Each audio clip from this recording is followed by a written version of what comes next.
खूप काही गोष्टी आहेत बोलायच्या, पण माहित नाही कसं बोलू. पण खरंच मला विकासाची कामं करायची आहेत आणि देवेंद्र फडणवीस साहेब यांच्या नेतृत्वाखाली माझी सगळी कामं होतील अशी मी अपेक्षा करते.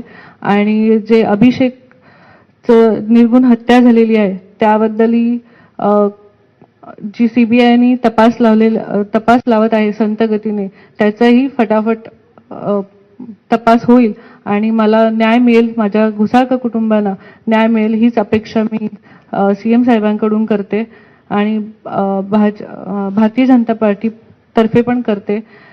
आणि जी कामं ते देतील किंवा जे काम सोपवतील मला ते मी जसं मी शिवसेनेमध्ये असताना काम करत होते त्याचप्रमाणे त्याच्याहून जास्त मी भारतीय जनता पार्टीमध्ये काम करेन हीच ग्वाही देते.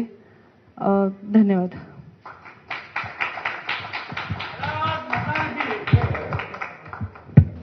भारतीय जनता पार्टीचा जय हो.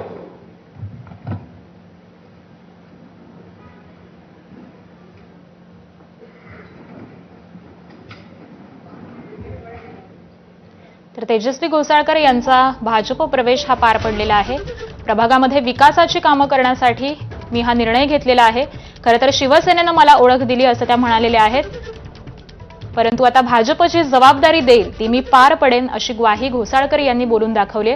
अनेक गोष्टी आहेत पण मी सध्या बोलू शकत नाही असं देखील त्यांनी आपल्या भाषणावेळी म्हटलेलं आहे. आणि अमित साटम आणि प्रवीण दरेकर यांच्या उपस्थितीमध्ये त्यांचा भाजपमध्ये पक्षप्रवेश हा पार पडलेला आहे.